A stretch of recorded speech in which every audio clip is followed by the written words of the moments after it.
In the days of old, 4 mighty kings rose to power in the east: Amraphel, king of Shinar; Arioch, king of Elasar; Chedorlaomer, king of Elam; and Tidal, king of nations. Together, they waged war against 5 rebel kings of the Jordan Valley: Bera of Sodom, Bersha of Gomorrah, Shinab of Admah, Shemeber of Zeboyim, and the king of Bela, also known as Zoar.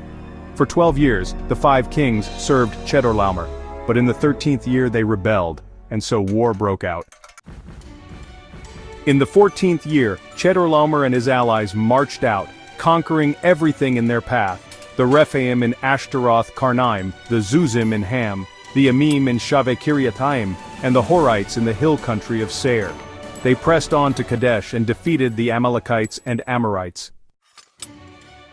Then the kings of Sodom and Gomorrah joined forces with the other rebels and met the eastern kings in battle, in the valley of Siddim, now a barren salt sea. The valley was filled with tar pits, and as the battle turned, the kings of Sodom and Gomorrah fled. Some fell into the pits, others ran to the mountains.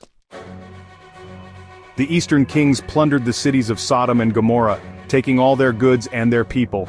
Among them was Lot, Abram's nephew, who had been living in Sodom. When Abram heard his nephew had been taken, he called out his trained men, 318 born in his own house, and pursued the invaders as far as Dan. By night, Abram divided his forces and attacked. He struck them down, pursued them north of Damascus, and rescued Lot, along with all the people and possessions. As Abram returned from his victory, he was met by Melchizedek, king of Salem, and priest of God Most High. Melchizedek brought out bread and wine and blessed Abram, saying, "Blessed be Abram by God Most High, creator of heaven and earth, and blessed be God Most High, who has delivered your enemies into your hand."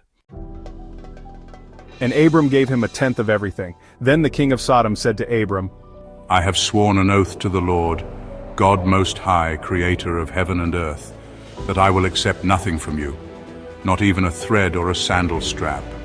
So you can never say, 'I made Abram rich.' I'll take nothing, except what my men have eaten, and a share for my allies." And so Abram stood victorious, not just in battle but in faith. Genesis 14, a story of war, rescue, and righteousness.